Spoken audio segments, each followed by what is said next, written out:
6వ అధ్యాయం 2వ దినవృత్తాంతాలు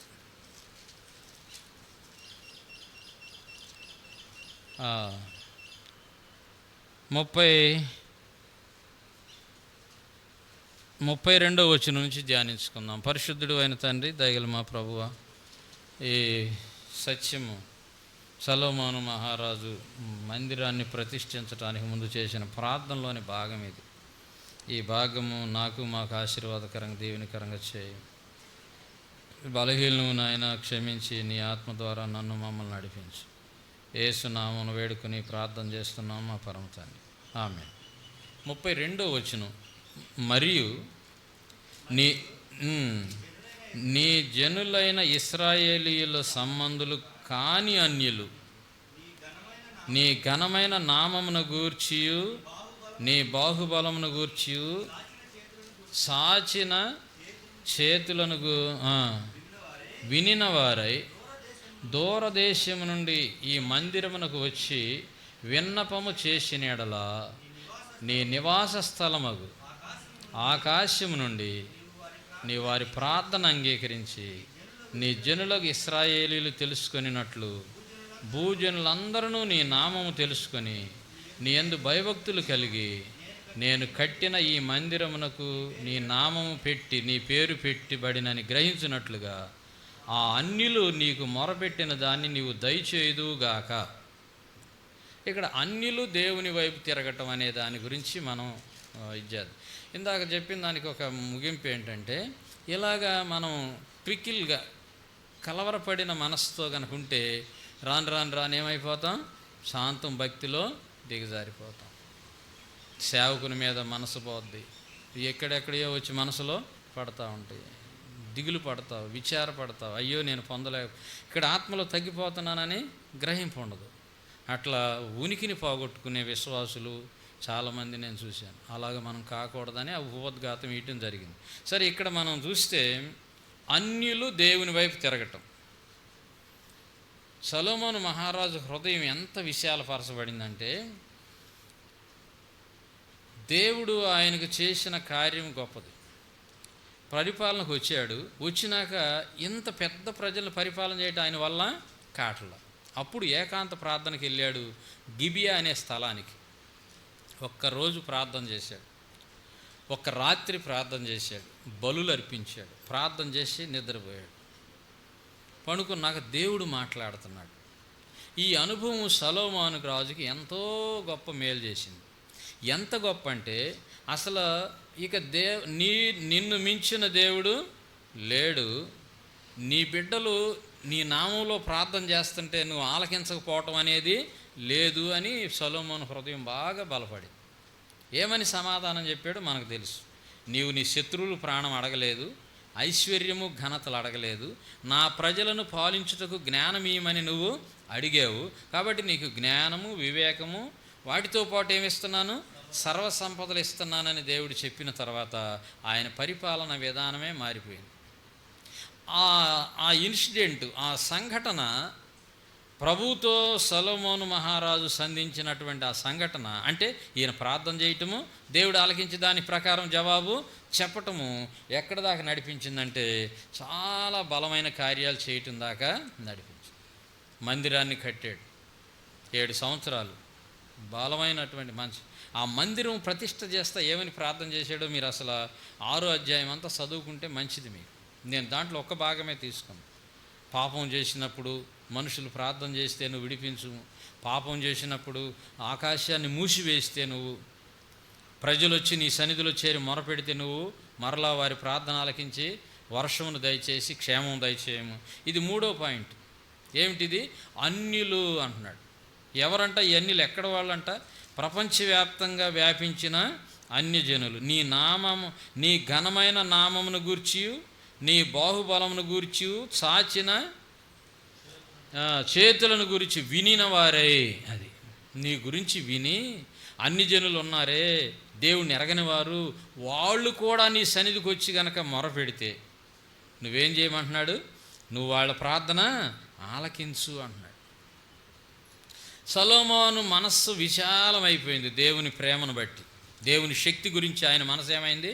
విశాలమైపోయింది. ఎంత ప్రార్థన, ఎలాంటి విషయమైనా, ఒక సంఘము కానీ, లేకపోతే దేవుని బిడ్డలు కానీ, లేకపోతే అన్యులు కానీ, ఎలాంటి వారైనా సరే నీ సన్నిధికి వచ్చి వారి పాపములు ఒప్పుకొని పశ్చాత్తాపడి ప్రార్థన చేస్తే ఏమంటున్నాడు, వారి విన్నపములు చేసిన ఎడల నీ నివాస స్థలముకు పరము నుండి నీవు వారి ప్రార్థనను అంగీకరించి నీ జనులకు ఇశ్రాయేలీయులు తెలుసుకొనున్నట్లు భూజనులందరినూ నీ నామము తెలుసుకొని, ఇశ్రాయేలీయులు తెలుసుకొనినట్లు అన్యులు కూడా తెలుసుకోవటం. అది ఇక్కడ సొలొమోను ఆశ ఏంటంటే, ఇశ్రాయేలీయులు నీ గురించి తెలుసుకున్నారు కదా, అలాగా అన్యులు కూడా తెలుసుకునేటట్టు వారి పట్ల నీ కార్యములు నీ యందు భయభక్తులు కలిగి నేను కట్టి నీ మందిరమందు నీ నామం పెట్టబడినని గ్రహించినట్లుగా ఆ అన్యులు నీకు మొరపెట్టిన దానిని నీవు దయచేయము. అన్యులు నీకు మొరపెట్టిన దానిని నీవు, అది ఇక్కడ ఏమి ఆటంకాలు లేవు. ప్రభు వాళ్ళు మంచివాళ్ళు కాదు, వాళ్ళు అట్లా చేస్తారు, వాళ్ళు విగ్రహారాధన చేస్తారు, ఏమి లేవు. వాళ్ళు గనక వచ్చి మొరపెడితే ప్రభువా ఏం చేయాలి నువ్వు, అది నీ ప్రార్థన, నీ విశ్వాసము బలపడినప్పుడు, నీ హృదయము ప్రభు రక్తంతో కడగబడినప్పుడు ఈ ఆటంకాలన్నీ, ఈ అడ్డుగోడలన్నీ ఏమైపోతాయి తెలుసా, కొట్టుకుపోతాయి. అంతే. పాపము మనిషిని దేవునికి ఎడం చేస్తుంది. పాప స్వభావం ఏం చేస్తుంది, మనిషిని దేవునికి ఎడం చేస్తుంది. చూడండి, పాపం ఎక్కడ మొదలవుతుందంటే ఈ జ్ఞానేంద్రియాల ద్వారా వచ్చిన జ్ఞానాన్ని బట్టి మొదలవుతుంది. ఒక తలంపు వచ్చింది, ఉదాహరణకు ఒక దొంగతనం, ఈ వస్తువు బాగుంది, తలంపు వచ్చింది తీసుకోవాలి అని. ఈ తలంపును నేను గద్దించి ప్రభు రక్తంలో, ప్రభు నామంలో దాన్ని ఏం చేయాలి, అవాయిడ్ చేయాలి. లేదు వెంటనే అట్లా కాకుండా 1కి 10 సార్లు దాని గురించి ఆలోచిస్తుంటే ఈ తలంపు ఏమైందంటే నా శరీరాన్ని పాపం చేయటానికి వాడుకుంది. అంటే ఎక్కడ మొదలైంది, మనస్సులో మొదలైంది. నా చేతిని వాడుకుంది, నా కాజేసి దాచేసుకున్నాను. ఆకాన్ని అలాగే వాడుకుంది. ఆజ్ఞను మీరటమే పాపం. ఈ మనస్సాక్షి మురికైపోయింది. మానవులమైన మన మనస్సు ఏమైపోయింది, మలినమైపోయింది. మనం చేయాల్సిన పని మనసులో నుంచే చేయాలి. ఇంత శరీరం ఉందా, నోరు ఉంది, కళ్ళు ఉంది, బైబిల్ గడగడ చదివాము, నోరు ఉంది, ప్రార్థన చేసాము, కార్యం జరగదు. ఎందుకంటే నీ మనసు సరవ్వాలి. ఏం సరవ్వాలి, మనసు సరవ్వాలి. నీ మనసు సరైనప్పుడు, నీ మనస్సాక్షి సరైనప్పుడు నువ్వు చేసే ప్రార్థన, నువ్వు మాట్లాడే మాట, దాన్ని దేవుడు దాన్ని అవును అంటాడు. అంతే, అలా జరిగిపోదు. ఒకసారి మనం అక్కడికి వెళ్ళి చూస్తే 1 రాజులు 17:1 చూడండి. 2 రాజులు 17:1 తిష్బీడగు ఏలియా ఏమని ప్రార్థన చేస్తాడంటే, నా మాటను బట్టి 17:1 1 రాజులు అంతటా గిలాదు కాపురస్తుడు తిష్బీయుడని ఏలియా అహాబు నొద్దకు వచ్చి, ఎవని సన్నిధిని నేను నిలబడి ఉన్నానో ఇశ్రాయేలు దేవుడిని యెహోవా జీవముతోడు నా మాట ప్రకారం గాక ఈ సంవత్సరముల్లో మంచు అయినను వర్షం ప్రకటించను. ఏమన్నాడు, మంచు కానీ వాన కానీ పడదని ప్రకటించాడు. మనం కూడా ప్రకటిస్తే సరిపోదు, మనం కూడా మాట్లాడితే సరిపోదు. ఎందుకంటే నీ మనసు నీ మాట కలవల. మనసులో మలినము, మాటలో ఏదో ఉందనుకోండి, ఆ ప్రార్థన, ఆ యొక్క ప్రవచనం లేకపోతే అది నెరవేరదు. కాబట్టి ఏం క్లియర్ అవ్వాలి, మనస్సును శుభ్రం చేసుకోవాలి. అందుకే హృదయం అన్నాడు. హృదయ శుద్ధి గలవారు అంటే ఏంటంటే మనసు శుద్ధి గలవారు. హృదయం అంటే బైబిల్ లాంగ్వేజ్లో మనసు. దీన్ని శుభ్రం చేసుకున్నావంటే నీ మనసును దేవుడు ఎలాగా వాడుకుంటాడు, గొప్పగా వాడుకుంటాడు. నీ మనసులో ఉన్న మురికంతా కడగబడాలి. ఎప్పుడైతే ఈ మనసులో ఏలియా అన్నాడు, నువ్వు నేనేంటి ఎందుకు జరగట్లా, మన మనస్సుకి ఆ కెపాసిటీ రావాలి. ఎలా వస్తుందంటే ప్రభు రక్తంతో కడుక్కోవాలి. అది వెనకటి రోజుల్లో మన పితరుల ప్రార్థన, ఇవన్నీ వివరం తెలియదు కానీ ఒకటి నేర్పారు వాళ్ళకి, ఏమంటే మీరు ప్రార్థన చేయండి, మీ మనస్సాక్షి మీ దేవునితో సమాధానంగా ఉండేట్టు ప్రార్థన చేయండి. అంటే గంటల తరబడి ప్రార్థన చేసి ప్రభు దగ్గర వారి మనస్ఫూర్తిగా ఇష్టపూర్తిగా గోజాడుకున్నప్పుడు వాళ్ళ మనసు ఏమైంది, క్లియర్గా కడగబడింది ప్రభు రక్తం. అప్పుడు ఉదాహరణకి పెనుమూడి జాను గారు, బాపట్ల దేవసహాయం గారు, ప్రసాదరావు గారు ఒక మాట అన్నాడు. వాళ్ళ అన్నయ్య చనిపోయిన రోజుని 10 నిమిషాల ముందు నాకు చెప్పుంటే మా అన్నయ్య చనిపోయాడు కాదన్నాడు.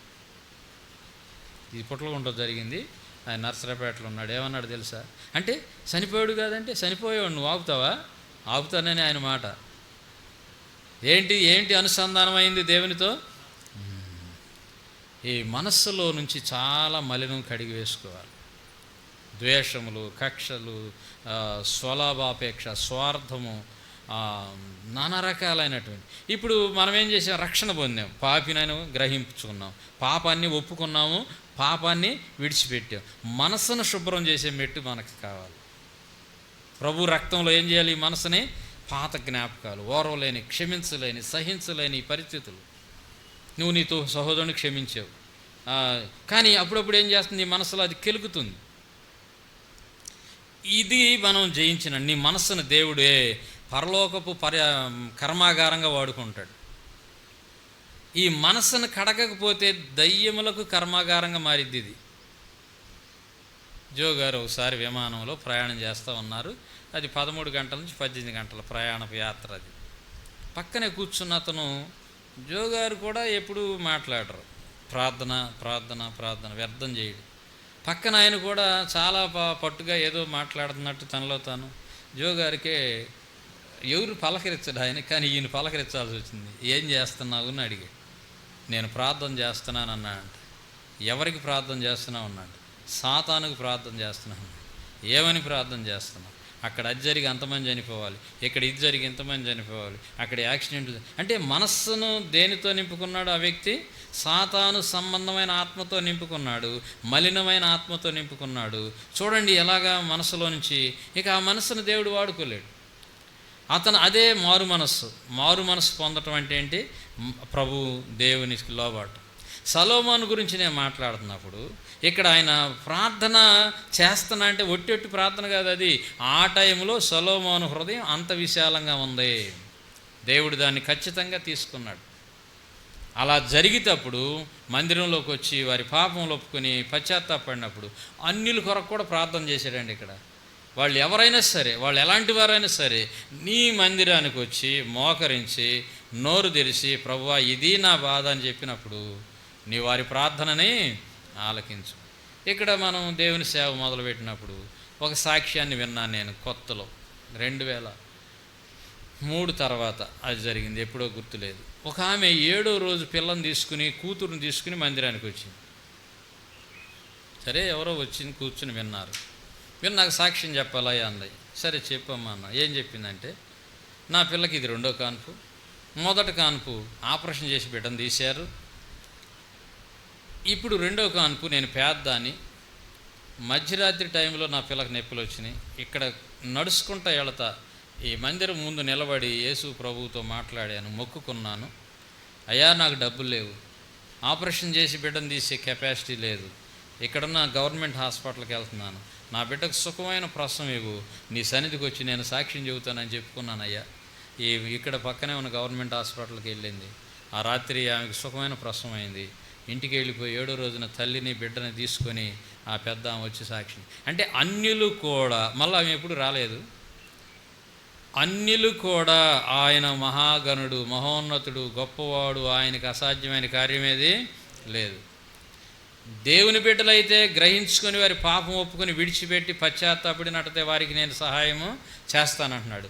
అన్యులు కూడా నీ సన్నిధికి వచ్చి ప్రార్థన చేసినప్పుడు ఏమని ప్రార్థన చేశాడు సొలొమోను రాజు? ఆ అన్యులు నీకు మొరపెట్టిన దానిని నీవు దయచేయుదువు గాక. అన్యులు మొరపెట్టిన దానిని. ఈ సంగతి అన్ని జనులకు తెలియాలి. ఎవరికి కూడా ఎవరి నామంలో లేని ఆశీర్వాదం యేసు ప్రభు నామంలో ఉన్నది. ఈ సంగతి ప్రపంచ జాతులన్నీ తెలుసుకోవాలి. ప్రపంచంలో ఉన్నటువంటి అన్ని జనులన్నందరూ తెలుసుకోవాలి. ఎందుకంటే ఎవరు నశించిపోవటం యేసు ప్రభుకి ఇష్టమో లేదు. చూడండి ఎంత విశాలమైనటువంటి మనస్సు సంపాదించుకున్నాడు. ఈ మనసు పాడు కాకున్నంత కాలము సొలొమోను ప్రార్థన నెరవేరింది, సొలొమోను మాట నెరవేరింది. కానీ కొంతకాలం తర్వాత సొలొమోను ఏం చేసుకున్నాడో తెలుసు? హృదయాన్ని పాడు చేసుకున్నాడు. ఏం పాడు చేసింది అనుకుంటున్నావు? లోకము యొక్క విస్తారమైనటువంటి ఈ ఆలోచనలు సొలొమోను హృదయాన్ని పాడు. ఒకప్పుడు ఈయన మాట్లాడితే దేవుడు ఆలకించి జరిగించాడు కదా, ఇప్పుడు దేవుడు మాట్లాడుతున్నాడు. 2 సార్లు పిలిచాడు, సొలొమోనా నా కుమారుడా అని పిలిచిన ఈయన దేవుని వైపు తిరిగే మెట్లోకి ఎంత ప్రమాదం చూడు. దేవుడు ఎంతగా మనిషిని వాడుకుంటాడు. దేవునికి ఎడంగా అయిపోతే దేవునికి ఎడంగా అయిపోతే నీ జీవితం ఎంత దుర్భరం అయిపోద్దో ఆలోచించు. కాబట్టి ఏది ఏమైనా మనము దేవునికి ఎడమైపోయి మన హృదయ కోరికలను నెరవేర్చుకునే మెట్లో మనము ఉండకూడదు. Slow and steady wins the race. మనం ముందుకు సాగిపోవాలి కానీ ఆగిపోకూడదు. స్లాగ్నెన్స్, నిర్లక్ష్యము పనికిరాదు. మనం ప్రార్థన చేస్తూ హృదయాన్ని శుద్ధి చేసుకుంటూ ముందుకు సాగుతున్నప్పుడు ఖచ్చితంగా శరీరానుసార మనసు, లోకము, దుష్టశక్తుల మీద జయము, తర్వాత పరలోక రాజ్యానికి ప్రవేశము, ప్రభువుతో యుగయుగాలు ఉండటము, ఇవన్నీ సాధ్యమవుతాయి. క్రీస్తు ప్రభు బిడ్డలుగా మనం ఏం నేర్చుకోవాలంటే మన మనస్సాక్షిని జాగ్రత్తగా కాపాడుకోవటం నేర్చుకోవాలి. సొలొమోను చేసిన ప్రార్థన నా దృష్టికి నాకు చాలా సంతోషం అనిపించింది. ఒక అన్యుడు మారటం, ఒక అన్యుడికి మేలు జరగటం, ఒక అన్యుడు దేవుడిని ఎరగనివాడు దేవుని వైపు తిరగటం.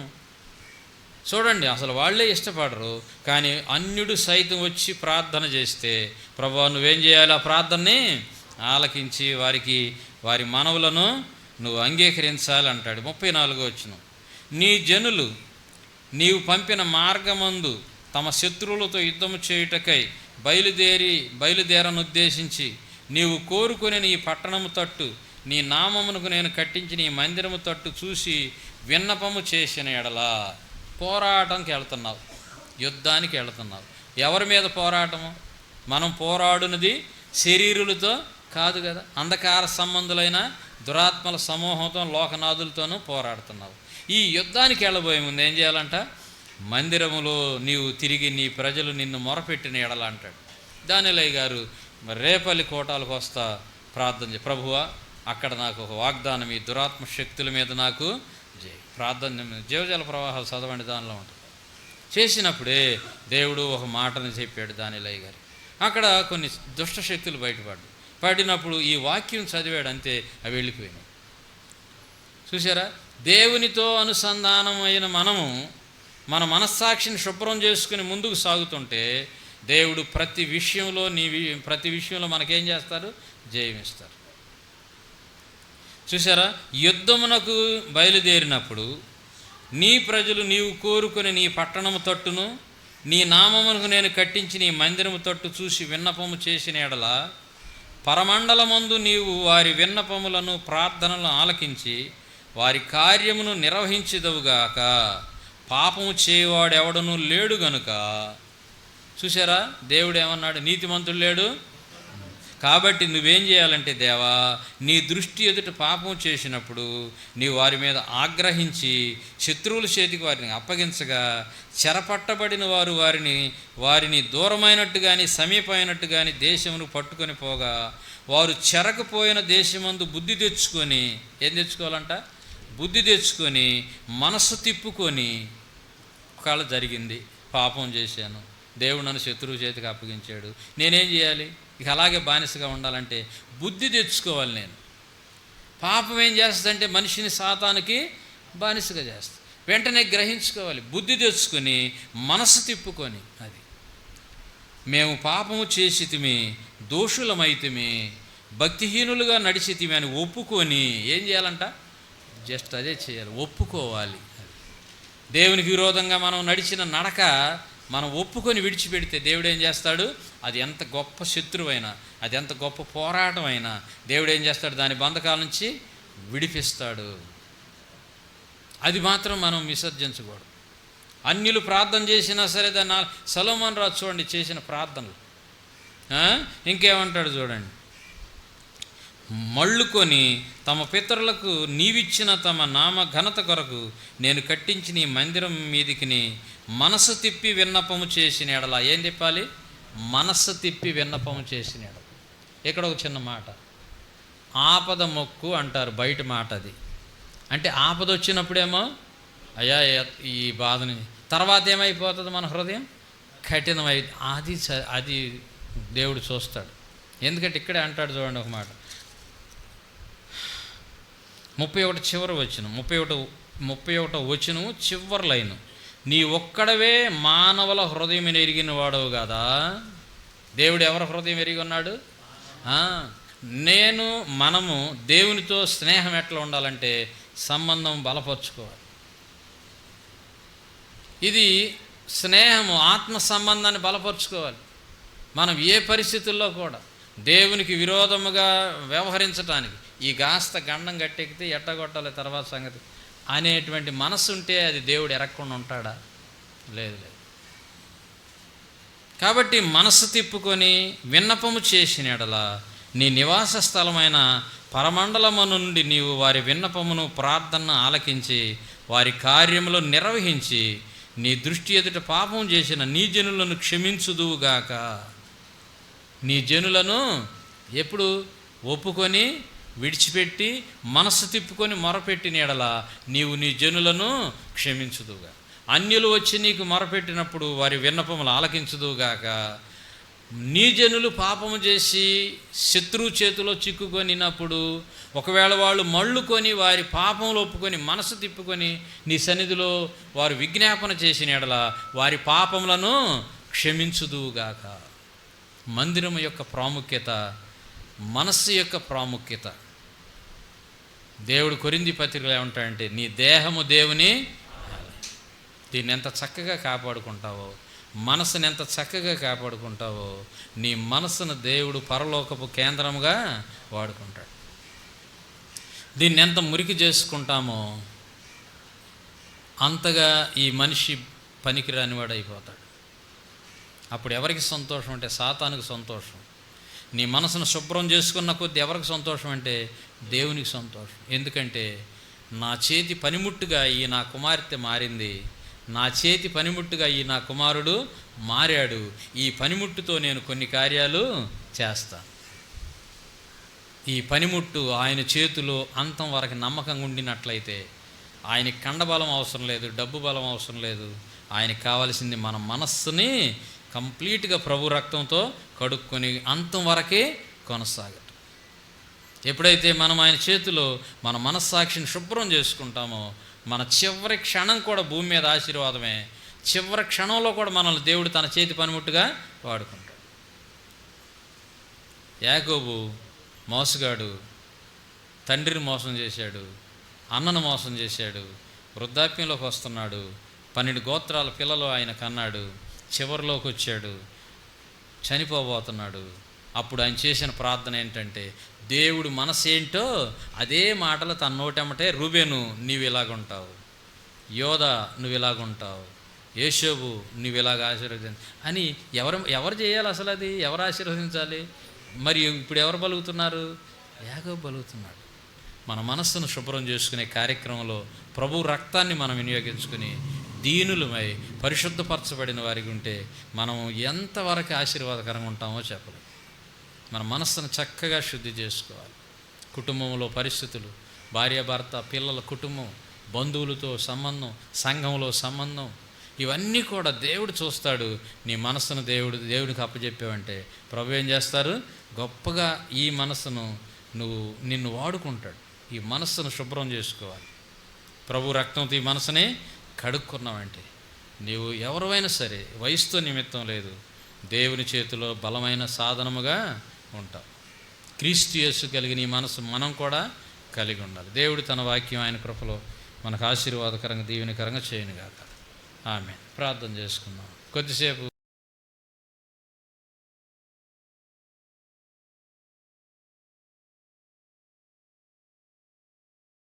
ఇశ్రాయేలీయులు తెలుసుకున్నట్టు